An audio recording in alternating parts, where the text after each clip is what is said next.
Most college basketball seasons span about 5 months, the beginning of November until the beginning of April.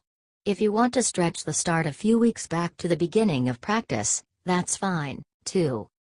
But the 2017-18 college basketball season wasn't your usual college basketball season. It lived several lives over nearly 10 months.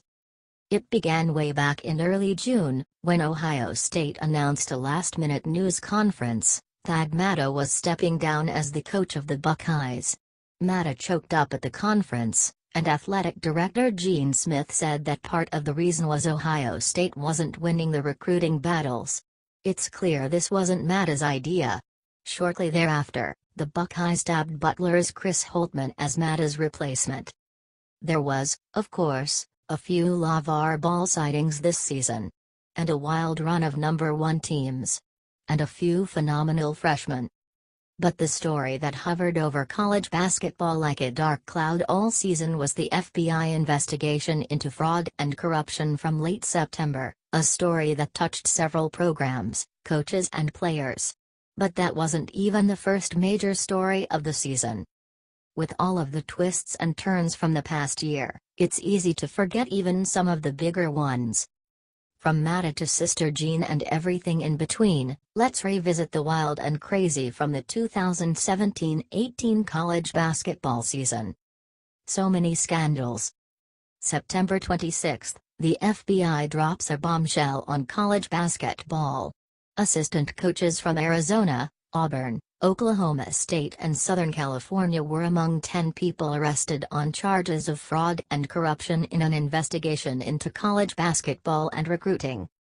The investigation centered around assistant coaches being paid tens of thousands of dollars to steer NBA-bound players towards sports agents, financial advisors and apparel companies.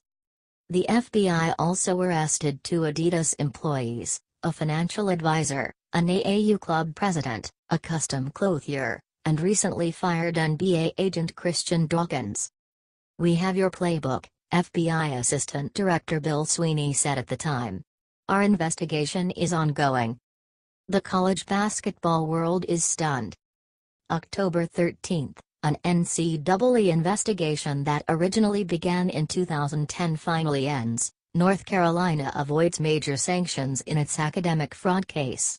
No postseason bans, no scholarship reductions. The investigation focused on student athletes taking classes in the Department of African and Afro-American Studies that often required no attendance, and whether that could be considered an impermissible benefit to the student athlete. Essentially, the NCAA ruled that because the paper courses were offered to all students, whether academic fraud occurred was up to North Carolina to decide and out of the NCAA's jurisdiction. October 16, Louisville's athletic board votes unanimously to fire Rick Pitino for cause. Pitino was placed on administrative leave on September 27 after the program was linked to the FBI's investigation. Allegations against Louisville include payments of $100,000 to the family of Brian Bowen to sign with the Cardinals. November 7, Ron Bell, a longtime friend of Georgia Tech coach Josh Postner, tells CBS Sports he provided extra benefits to Yellow Jackets players Josh Okogie and Tadrick Jackson, who were suspended days earlier. January 26, "I'm not going anywhere," Michigan State coach Tom Izzo says, responding to rumors of his job status after Outside the Lines reported the basketball and football programs had past instances of alleged violence against women. The OTL report followed the trial of Larry Nassar, the USA Gymnastics national team doctor and a physician at Michigan State who admitted to sexually assaulting patients and others at the university's sports clinic for nearly 20 years. Athletic director Mark Hollis stepped down earlier that day. February 8, more Ron Bell vs. Josh Postner allegations. This time, the Georgia Tech coach is accused of sexual assault by Jennifer Pendley, the girlfriend of Bell, a former Yellow Jackets booster. Postner had sued the pair in January for defamation and extortion. Postner responded after a loss at Louisville, 0-0-0-0-0-0, Zero truth to any of those disgusting, bogus allegations. It's disgusting.